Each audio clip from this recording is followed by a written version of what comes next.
Friends, ज्यादातर लोग अपने दुखों की वजह दूसरों को मानते हैं, जबकि कई बार ऐसा होता है कि हमें कोई दूसरा दुख नहीं पहुंचाता, बल्कि हम अपने दुखों की वजह खुद ही बन जाते हैं। और इस बात से हमें खुद को बचाना चाहिए, क्योंकि ऐसा करने से हम खुद को परेशान करते हैं और डिप्रेशन में चले जाते हैं। ऐसे ही एक घटना गौतम बुद्ध की भी है, जो हमें अपने दुखों की वजह खुद को न बनने देने के लिए प्रेरित करता है। तो आइए जानते हैं इस घटना के बारे में। तो एक बार गौतम बुद्ध नगर में घूम रहे थे, तभी बुद्ध ने सुना कि उस नगर में रहने वाले कुछ लोग बुद्ध को बुरा भला कह रहे हैं और बद्दुआएं दे रहे हैं। ऐसा इसलिए हुआ क्योंकि उस नगर में रहने वाले कुछ बुद्ध के विरोधियों ने आम नागरिकों के मन में यह बात बिठा दी थी कि गौतम बुद्ध एक ढोंगी व्यक्ति है और ये उनके धर्म को भ्रष्ट कर रहे हैं। इस वजह से उस नगर में रहने वाले लोग बुद्ध को पसंद नहीं करते थे और उनको अपना दुश्मन मानते थे।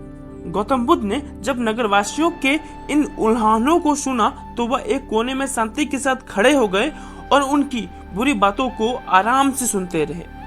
इस दौरान बुद्ध ने कोई प्रतिक्रिया नहीं दी, कुछ भी नहीं कहा और चुपचाप कुछ देर तक खड़े रहे। कुछ देर बाद जब नगरवासी बुद्ध को बुरा भला कहते हुए थक गए और चुप हो गए, तो गौतम बुद्ध ने उन नगरवासियों से कहा, क्षमा चाहता हूँ, लेकिन अगर आप लोगों की बातें खत्म हो गई हो तो मैं यहाँ से जाऊं। ये सुनकर उनको बुरा कहने वाले लोग बहुत आश्चर्यचकित हो गए।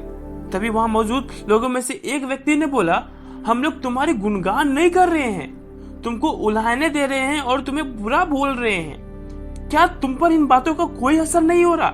उस व्यक्ति की बात का जवाब देते हुए गौतम बुद्ध ने कहा, आप सब चाहे मुझे कितनी भी गालियां दे या कितना भी बुरा कहें, मैं इन्हें खुद पर नहीं लूंगा, क्योंकि मैं जानता हूं कि मैं कुछ गलत नहीं कर रहा। इसलिए इन बातों को जब तक मैं स्वीकार नहीं करता तब तक इनका मुझ पर कोई असर नहीं पड़ रहा है।